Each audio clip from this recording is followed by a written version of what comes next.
Засгийн газрын тогтоолоор 574 одоо мэдээллийг төрийн нууцд хамааруулснаас гадна нийт 59 байгууллага 814 одоо мэдээллийг албаны нууцад авсныг тагнуулын ерхий газраас шалгалт хийж үзэхэд одоо 30 гаруй хувь нь буюу 274 мэдээллийг хууль заасан шаардлага хангаагүй үндслэлгүйгээр төрийн болон албаны нууцад авсан тогтоогдсон.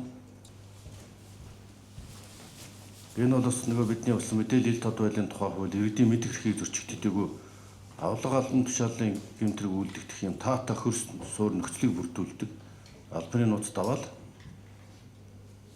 тэгэл тэрүүгээр одоо компани төвшин ч гэсэн гасар хөрөнгийг тендергүй олон түмний хараа хяналтаас нууцаар зарцуулж байсан тогтоогдсон.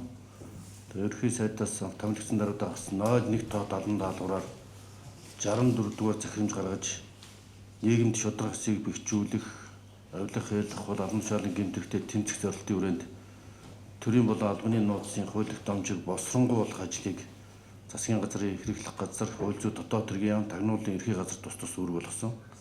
За үүний дагуу төрийн болон албаны нууцын тухай хуульд нэмэлт өөрчлөлт оруулах тухай, төрийн нууцын жагсаалт батлах тухай хуулийн төслүүдийн үзэл баримтлал өнөөдөр танилцуулагдж байна. Албаны нууцыг хүчингүй болгосноор одоогоор албаны нууц бүртгэлтэй байгаа төрийн 59 байгууллагын 882 мэдээлэл одоо ил тод болно.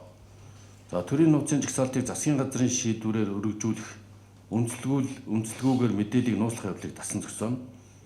Өөрөөр хэлбэл төрийн нууцын жагсаалт батлах эрхийг ард түмнээс сонгон байгуулсан төрийн эрх байхтай байгууллага одоо хууль тогтоохтой байгууллага улсын их хурлд төлөвлөж иргэд олон нийтийн хяналтыг сайжруулна. За энэ бол ингээд төрийн үйл ажиллагааг нээлттэй ил тод бас байлгах нь манай авилгалын индекс бууруулах бас нэг хүчин зүйл болж байгаа.